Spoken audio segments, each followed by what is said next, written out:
नमस्कार, मैं हूं प्रदीप कुमार। आप देख रहे हैं पॉलिटिकल आइडिया। पॉलिटिकल आइडिया के आज के इस अंक में आप सभी दर्शकों का बहुत बहुत स्वागत है। मित्रों, आने वाले 3 महीने के अंदर देश के जिन 5 राज्यों में विधानसभा का चुनाव होना है, उसमें तमिलनाडु भी एक राज्य ऐसा है जहां पर कि विधानसभा का चुनाव होना है। और यहां भी लड़ाई आप देखेंगे तो एक तरह से आमने और सामने की लड़ाई है। हाँ, ठीक है कि टीवी के नवगठित पार्टी है, टीवी के जो वहां के सुपरस्टार हैं टी विजय, थलापति विजय, उन्होंने पार्टी बनाई है। लेकिन वो प्रयास कर रहे हैं कि चुनाव को त्रिकोणीय बनाया जा सके, लेकिन जो परिदृश्य दिख रहा है उसमें लड़ाई आमने और सामने की लड़ाई दिख रही है।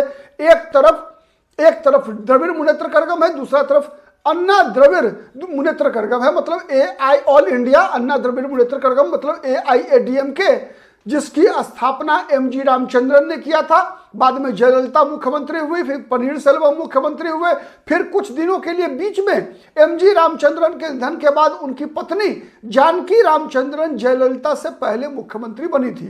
ठीक है।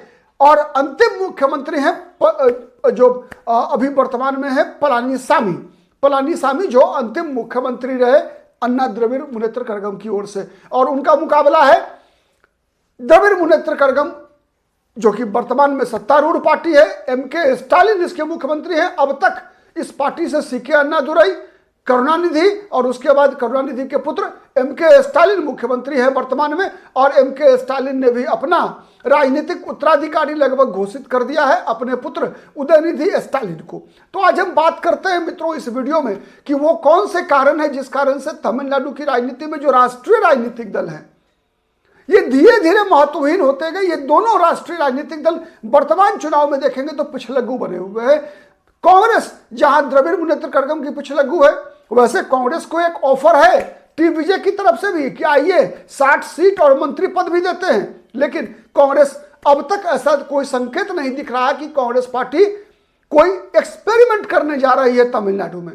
कांग्रेस पार्टी कोई एक्सपेरिमेंट करने जा रही है तमिलनाडु में। वही भारतीय जनता पार्टी अन्ना द्रविड़ मुनेत्र कड़गम के साथ है, AIADMK के साथ है, गठबंधन है, NDA। पता है आपको, राष्ट्रीय स्तर पर भारतीय जनता पार्टी जिसमें सबसे बड़ी दल है, तो अन्ना द्रविड़ मुनेत्र कड़गम उस पार्टी को तमिलनाडु में गठबंधन को लीड कर रही है। और बीजेपी ने घोषणा भी कर दिया है कि वहां मुख्यमंत्री पद के उम्मीदवार फिर से पूर्व मुख्यमंत्री E पलानीसामी होंगे बीजेपी की तरफ से। लेकिन मित्रों, इधर कल ही जो कांग्रेस पार्टी के जो प्रदेश अध्यक्ष है, कांग्रेस के जो प्रदेश अध्यक्ष है सेल्वा पेरुंथगई, इन्होंने, माना जाता है कि सेल्वा पेरुंथगई ये MK स्टालिन के काफी नजदीक है। वैसे ही जैसे भारतीय जनता पार्टी के जो प्रदेश अध्यक्ष है नयनार नागेंद्रन, माना जाता है कि ये भी E पलानीसामी के ज्यादा नजदीक है। आप समझिए उस चीज को। लेकिन एक अंतर है मित्रों, आज इस वीडियो में जिस विषय पर हम बात करने जा रहे हैं, जिस विषय के बारे में आपको समझाने का प्रयास करूंगा मैं, और आपसे कुछ सीखने का प्रयास करूंगा। जहां हमसे गलती होती है आप भी कमेंट करके बताइएगा, ठीक है। तो मित्रों, तमिलनाडु में जो काम आज जो हमारा मुद्दा है कि वो कौन कौन से ऐसे काम हैं जिन कामों को कांग्रेस पार्टी ने विगत 60 वर्षों में जो कांग्रेस पार्टी तमिलनाडु में नहीं कर सकी, एक राष्ट्रीय राजनीतिक दल के रूप में कांग्रेस पार्टी की यह जिम्मेवारी बनती थी। मतलब देश की राजनीति में, चूंकि भारत मित्रों एक संघीय राज्य है, भारत कोई राज्यों का संघ नहीं है। अंतर है, जो कोई भी राजनीति के विद्यार्थी होंगे, राजनीति शास्त्र के विद्यार्थी होंगे, जानते होंगे कि भारत, अगर हम तुलना करें अमेरिका के साथ, तो अमेरिका क्या है? यूनाइटेड स्टेट्स ऑफ अमेरिका है। ठीक है, मतलब राज्यों का संघ है अमेरिका। लेकिन भारत क्या है? भारत एक संघ है, संघीय राज्य है भारत। राज्यों का बंटवारा यहां शासन की सुविधा के लिए हुआ है। यद्यपि अधिकतर राज्यों का बंटवारा हमारे देश में कहेंगे तो भाषा के आधार पर भी हुआ है। और भाषा के आधार पर राज्यों का बंटवारा की जो परंपरा की शुरुआत हुई थी मित्रों, इसी मद्रास प्रेसिडेंसी से शुरू हुई थी।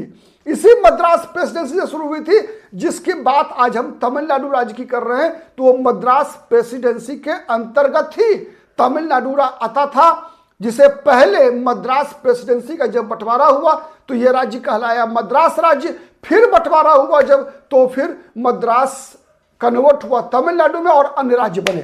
खैर, आज हम बात कर रहे हैं जब तमिलनाडु की, तो मित्रों 1967 28 फरवरी, आज हम फरवरी 2026 में है मित्रों, तो 28 फरवरी 1967 वो अंतिम दिन था जब चेन्नई में, जब तत्कालीन मद्रास में, वर्तमान में नाम बदल दिया गया है, चेन्नई है, मद्रास में कांग्रेस पार्टी के मुख्यमंत्री हुआ करते थे एम भक्तवत्सलम। उस दिन जो कांग्रेस पार्टी की हार हुई और सीके अन्नादुरई मुख्यमंत्री बने तमिलनाडु के, उसके बाद से कांग्रेस पार्टी ने कभी भी तमिलनाडु के सचिवालय का मुंह नहीं देखा। मतलब तमिलनाडु में किसी भी कांग्रेसी को मंत्रिमंडल में मुख्यमंत्री बनने का, मंत्री बनने का सौभाग्य नहीं मिला। कांग्रेस खत्म हो गई। क्यों खत्म हो गई और क्या बीजेपी ऐसा क्या काम कर रही है जिससे बीजेपी आने वाले कई वर्षों तक तमिलनाडु में एक बड़ा मजबूत आधार खड़ा करती हुई दिख रही है। और इस बात का एहसास कांग्रेस के लोगों को भी है। अगर नहीं होता कांग्रेस के लोगों को, तो आज कांग्रेस का जो प्रदेश अध्यक्ष है कांग्रेस के सेल्वा पेरुंथगई, इन्होंने नहीं कहा होता कि भारतीय जनता पार्टी ऑक्टोपस है। भारतीय जनता पार्टी ऑक्टोपस है। ये डरा रहे थे किसको डरा रहे थे? ये डरा रहे थे पलानीसामी को बता रहे थे कि आप सावधान रहिए बीजेपी से, बीजेपी आपको निगल जाएगी। बीजेपी 3/4, ये कहना है सेल्वा पेरुंथगई का कि 3/4 AIADMK को बीजेपी निगल चुकी है। तो ऐसा क्या हो रहा है तमिलनाडु में? कौन से ऐसे काम कर रही है तमिलनाडु में भारतीय जनता पार्टी जो एक राष्ट्रीय राजनीतिक दल के रूप में कांग्रेस को करना चाहिए था? जिस कारण से सेल्वा पेरुंथगई बता रहे हैं कि बीजेपी AIADMK को निगल जाएगी, जिस कारण से MK स्टालिन भी कह रहे हैं कि भारतीय जनता पार्टी को एक भी सीट मिलना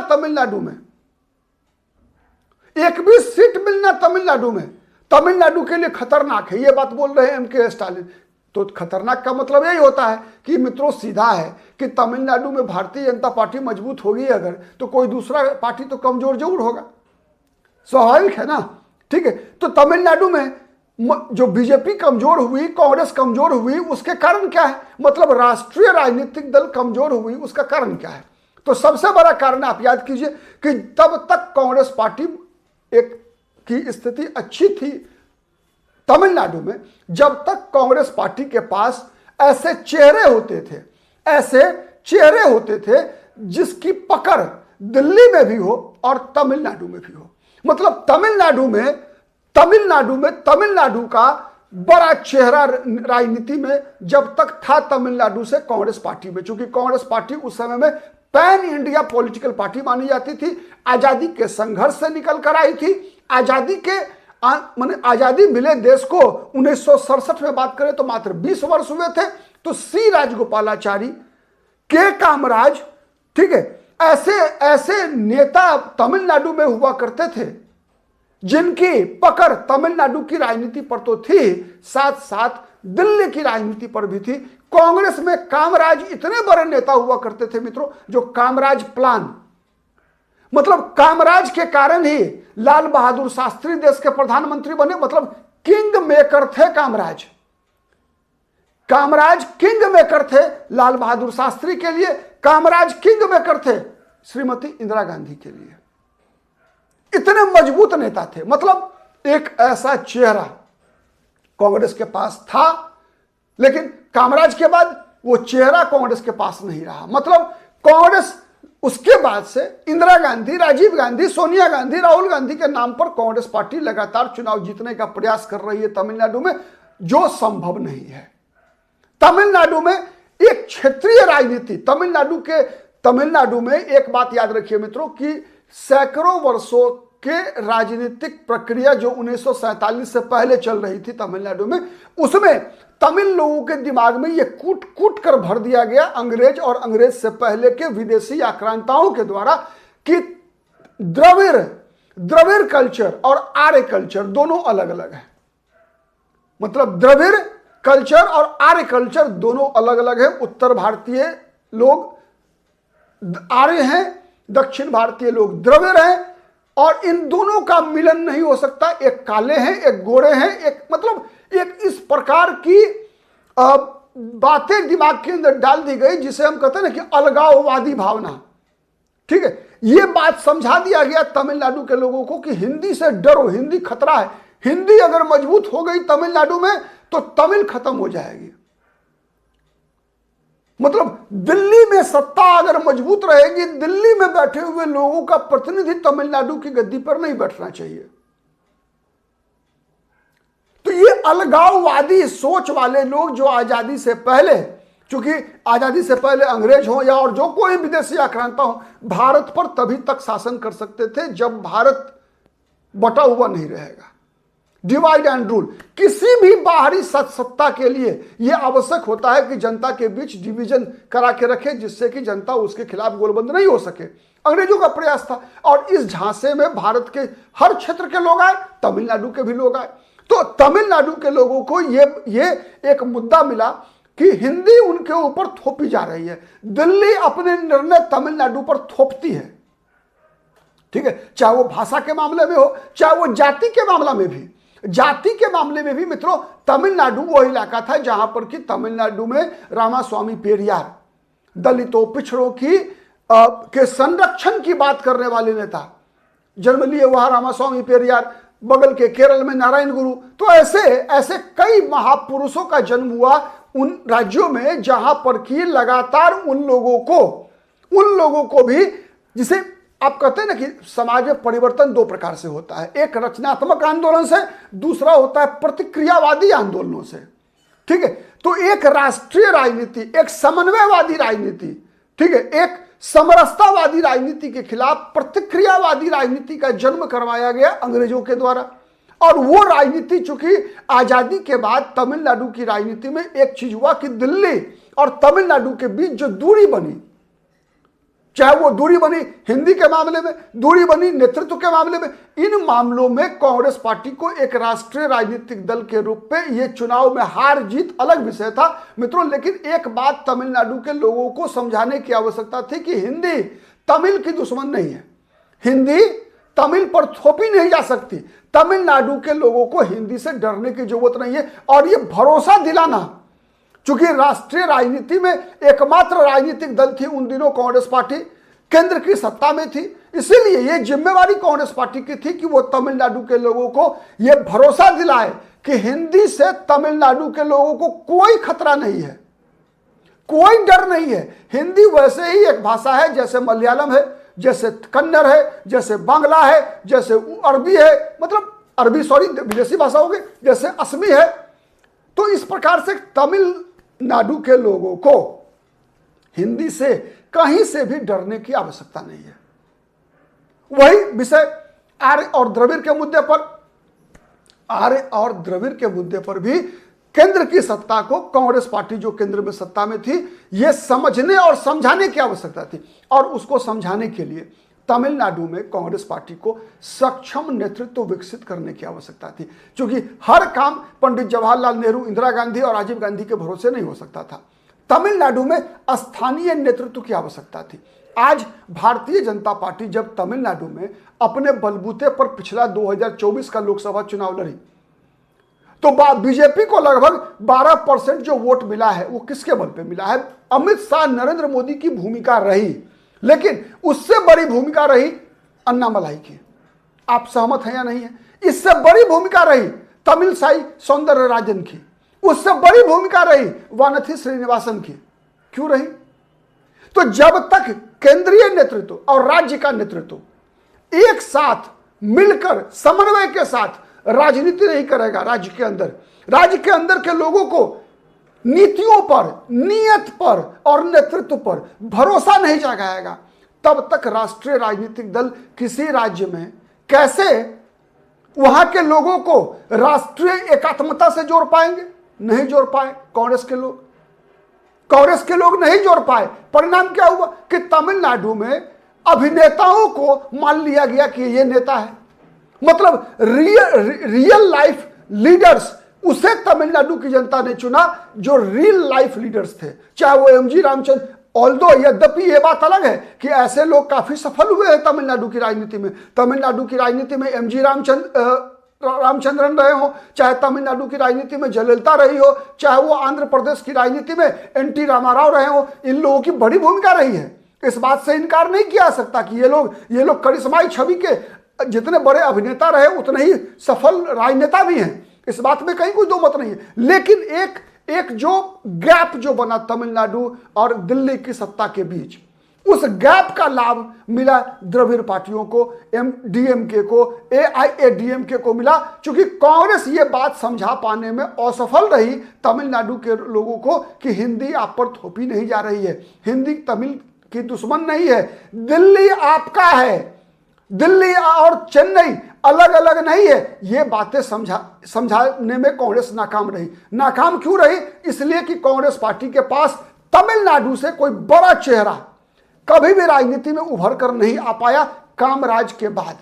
कामराज के बाद अगर आज वर्तमान में देखेंगे आप तो पी चिदम्बरम जैसे नेता है, ये दिल्ली की राजनीति करते हैं, चेन्नई की राजनीति नहीं करते, तमिलनाडु की राजनीति नहीं करते। तमिलनाडु में ये जो लोकसभा के चुनाव चाहे पी चिदम्बरम जीतते हो, चाहे वो इनके पुत्र कार्तिक चिदम्बरम जीतते हो, या और कई कांग्रेस या भारतीय जनता पार्टी के नेता रहे हैं जो इन्होंने चुनाव जीता है तमिलनाडु में, वो ऐसे लोग रहे मित्रों जो कि चुनाव जीता या तो द्रविड़ मुनेत्र कड़गम के समर्थन से या फिर एआईएडीएमके के समर्थन से। अपने बलबूते पर चुनाव जीतने की स्थिति नहीं रही। तो ये सबसे बड़ा अंतर है। तो सबसे बड़ा चीज क्या है कि नीति, नियत और कार्यक्रम के आधार पर लिंक कौन बनता है? केंद्रीय नेतृत्व की बात को राज्य के जनता को, मतदाताओं तक बात पहुंचाने वाला जो लिंक होता है, जो सूत्र होता है, वो सूत्र कांग्रेस के पास नहीं था, जो आज भारतीय जनता पार्टी लगातार एल मुरुगन के माध्यम से या फिर भारतीय जनता पार्टी अन्नामलाई के माध्यम से लगातार बनाने का प्रयास कर रही है। ऑल्दो अन्नामलाई कुछ नाराज है, माने जो पलानीसामी फैक्टर है उस कारण से वहां भी, क्योंकि पलानीसामी को पता है कि भारतीय जनता पार्टी तमिलनाडु की राजनीति को नस नस को पकड़ चुकी है। भारतीय जनता पार्टी तमिलनाडु के लोगों के नस में घुसने का प्रयास कर रही है। और अन्नामलाई भारतीय जनता पार्टी के लिए आने वाले दिनों में जो स्थिति कांग्रेस पार्टी में के कामराज की थी, वो स्थिति एक प्रकार से बनाते हुए दिख रहे हैं के अन्नामलाई कुप्पुस्वामी तमिलनाडु की राजनीति में भारतीय जनता पार्टी के लिए। तो एक ये बड़ा अंतर है। इसके बाद 1967 के बाद से देखिए कांग्रेस पार्टी लगातार संगठन कांग्रेस की खत्म होती गई। एक बार जब सत्ता से बाहर हुई तो कांग्रेस का ध्यान केवल और केवल इस बात में रहा कि किसी भी प्रकार से तमिलनाडु से विधायक और सांसद चुनाव जीतते रहे, मतलब चुनावी सफलता मिल जाए, तमिलनाडु में कांग्रेस पार्टी की समर्थक सरकार बन जाए और दिल्ली में कांग्रेस पार्टी को लोकसभा के सदस्य मिल जाए स्थानीय राजनीतिक दलों के सहयोग से, चाहे डीएमके के सहयोग हो या एआईएडीएमके के सहयोग हो। कांग्रेस ने कभी भी संगठन को प्रमुखता नहीं दी। वहीं भारतीय जनता पार्टी लगातार, आप कह सकते हैं बीजेपी का एक भी एमएलए नहीं है तमिलनाडु से, एक अभी 4 एमएलए है बीजेपी के, एक भी सांसद नहीं है बीजेपी का। लेकिन बीजेपी का संगठन लगातार तमिलनाडु में बीजेपी मजबूत करती जा रही है। मित्रों, भारतीय जनता पार्टी का तो अपना संगठन है ही, साथ साथ आरएसएस तमिलनाडु के गांव में लगातार अपना आधार का विस्तार करती जा रही है, जिस काम में कांग्रेस पार्टी, मतलब एक तरह से कांग्रेस ने संगठन के महत्व को एकदम कंप्लीटली उपेक्षित कर दिया। कभी भी कांग्रेस पार्टी ने तमिलनाडु के लोगों को यह बात समझाने का प्रयास नहीं किया। तमिलनाडु के संगठन में केवल कांग्रेस यह दिखाने का प्रयास करती रही कि कांग्रेस का मकसद चुनाव जीत लिया, खेल खत्म, चुनाव जीत लिया। जनता के बीच संपर्क, एक जिसे कहते हैं ना कि जीवंत संपर्क, ऐसा कभी नहीं रहा। आज आप देखते होंगे कि प्रधानमंत्री नरेंद्र मोदी जब तमिलनाडु का दौरा करते हैं तो तमिलनाडु के तमिल वेशभूषा में होते हैं। जब अमित शाह का दौरा होता है जब तमिलनाडु का, तो अमित शाह का वेशभूषा तमिल का होता है। जब जेपी नड्डा बीजेपी के राष्ट्रीय अध्यक्ष थे अभी तक, वो जब तमिलनाडु का दौरा करते थे तो तमिल वेशभूषा में होते थे। उसका असर पड़ता है मित्रों, उसका असर पड़ता है कि मोदी हमारा है, चूंकि हमारे जैसा कपड़ा पहनता है। ये एक बड़ा फैक्टर है। लेकिन ऐसा प्रयास कांग्रेस पार्टी के राष्ट्रीय नेताओं ने कभी तमिलनाडु में नहीं किया। ऐसा कभी राजीव गांधी ने नहीं किया कि वो पी चिदम्बरम की तरह, जीके मूपनार की तरह, बीके वासन की तरह तमिलनाडु में जाकर दिखे और तमिलनाडु के लोगों को यह पता हो कि दिल्ली में और चेन्नई में कोई अंतर नहीं है। कोयम्बटूर जैसा है वैसा ही तिरुवनंतपुरम है, वैसा ही नागपुर है, वैसा ही गुवाहाटी है। लेकिन तमिलनाडु के लोगों को बार बार यह एहसास होता रहा कि नहीं, हम अलग हैं, हमारी संस्कृति अलग है। लेकिन आज भारतीय जनता पार्टी क्या कर रही है? भारतीय जनता पार्टी काशी तमिल संगमम कर रही है। काशी तमिल संगमम मतलब क्या है? इसका मतलब यह है कि काशी का जो महत्व है, मतलब तमिलनाडु को काशी से जोड़ने का प्रयास, अयोध्या को रामेश्वरम से जोड़ने का प्रयास आज भारतीय जनता पार्टी कर रही है। सांस्कृतिक रूप से देखिए मित्रों, दुनिया में जितने भी देश हैं उसके अंदर यूनिटी के लिए 2-3 कारक होते हैं जिस आधार पर वो राष्ट्र एकताबद्ध होता है। पहला होता है रिलीजन। आप देख लीजिए, क्रिश्चियनिटी के आधार पर, इस्लाम के आधार पर कुछ देश बने हुए हैं दुनिया में, अधिकतर देश बने हुए हैं। दूसरा होता है भूगोल, और तीसरा उससे भी बड़ी बात होती है कल्चर। भारत एक सांस्कृतिक राष्ट्र है, इस बात को समझना होगा। भारत एक सांस्कृतिक राष्ट्र है। तो सवाल उठता है कि क्या आज तक कांग्रेस पार्टी ने 1967 के बाद से आज तक देश को संस्कृति के आधार पर बांटने, तो जोड़ने का प्रयास किया? नहीं किया। कभी भी तमिलनाडु के लोगों को बताने का प्रयास हुआ कि हमारे लिए जितना महत्वपूर्ण काशी है उतना ही महत्वपूर्ण रामेश्वरम है? नहीं हुआ। केवल नारों में रहा, कश्मीर हो या कन्याकुमारी, ठीक है, मतलब ये चीजें जो है केवल नारों में रह गया, कश्मीर से कन्याकुमारी तक। लेकिन व्यवहार में क्या कभी जमीन पर उतार कर ऐसा कोई कार्यक्रम सरकार के द्वारा सांस्कृतिक रूप से पूरे देश को एक सूत्र में बांध कर रखने का कोई प्रयास हुआ? नहीं हुआ। आज भारतीय जनता पार्टी वो काम कर रही है। आज वो काम कर रही है तब जब भारत का प्रधानमंत्री केरल के वेशभूषा में, तमिलनाडु में तमिल वेशभूषा में, और असम में जाकर असमी वेशभूषा में दिखता है। और केवल दिखता नहीं, वो भाव प्रकट करता है।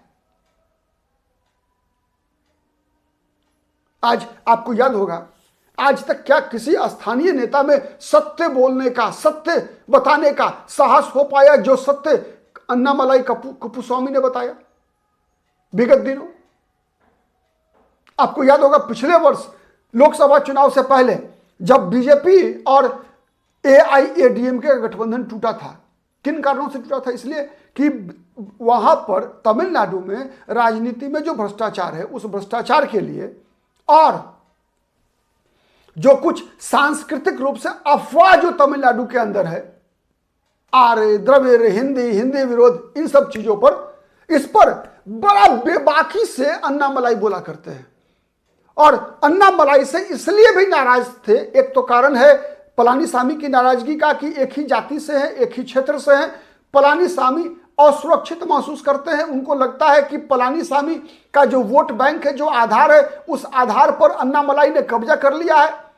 लेकिन दूसरी बात सबसे महत्वपूर्ण है, जब अन्नामलाई ने कहा, अन्नादुरई से लेकर अन्नामलाई से लेकर जयललिता तक का बखिया उधेरा, कहा कि ये सब के सब एमके स्टालिन हो, करुणानिधि हो, एमजी रामचंद्रन हो, जयललिता हो, अन्नादुरई हो, ये सब के सब सत्ता में जनता की सेवा के लिए नहीं थे बल्कि मलाई खाने के लिए थे। बताइए इतना स्पष्टवादी नेता कौन मिलेगा? और जब तक कोई स्पष्टवादी इस तरह का नेता उभर कर नहीं आएगा मित्रों, तब तक कहा जाता है कि विकल्प का अभाव में तो लोग बारी बारी से किसी न किसी को चुनेंगे ही। तो यही कारण है कि तमिलनाडु के लोगों को कांग्रेस ने कोई विकल्प मुहैया नहीं कराने के परिणाम स्वरूप क्या हुआ कि हर 5 साल पर प्रायः तमिलनाडु में सरकारें बदल जाती रही। कभी कभी अपवाद हुआ जब कोई सरकार जो है दूसरा टर्म भी चुनाव जीतने में कामयाब रही, लेकिन प्रायः हर 5 साल पर तमिलनाडु में सरकार बदल जाती थी। उसके पीछे कारण ही यही था कि तमिलनाडु के लोगों के पास कोई तीसरा विकल्प नहीं था, और किसी तीसरे विकल्प के अभाव में हर 5 साल पर इन दोनों को एक बार डीएमके, एक बार एआईएडीएमके, एक बार एआईडीएमके, एक बार डीएमके को अलट पलट, जो रोटी अलटना पलटना होता है ना, ये तमिलनाडु की राजनीति में चलता रहा। तो ये मुख्य अंतर है कांग्रेस और भारतीय जनता पार्टी में। इसीलिए मैंने कहा कि जो काम कांग्रेस पार्टी विगत 50 वर्षों के अंदर, 60 वर्षों के अंदर नहीं कर सकी है तमिलनाडु में, वो काम बीजेपी कर रही है। एक और काम कांग्रेस पार्टी नहीं कर पाई थी जो बीजेपी कर रही है मित्रों, वो है तमिलनाडु की राजनीति के अनुसार जो जातीय समीकरण है, जो कास्ट केमिस्ट्री है तमिलनाडु का, उसको कांग्रेस कभी नहीं समझ पाई, कभी नहीं एड्रेस की। आजादी के बाद से लेकर 1967 तक तो नहीं किया, 67 के बाद भी कांग्रेस नहीं कर पा रही है। इसलिए नहीं कर पाई क्योंकि कांग्रेस का उद्देश्य केवल अपना संगठन निर्माण, संगठन निर्माण से कार्यकर्ता निर्माण, कार्यकर्ता निर्माण से नेता निर्माण नहीं था।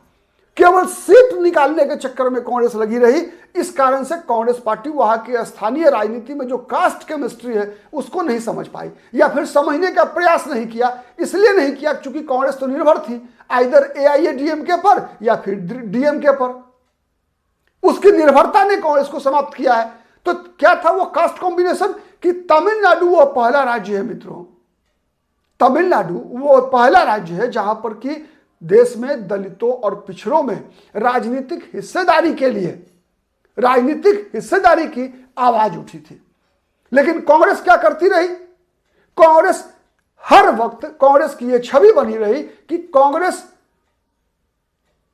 द्विज वर्गों की पार्टी है, मतलब सवर्णों की पार्टी है। कांग्रेस बड़े जमींदारों की पार्टी है, दलितों की, पिछड़ों की पार्टी नहीं। यह मैसेज गया तमिलनाडु में।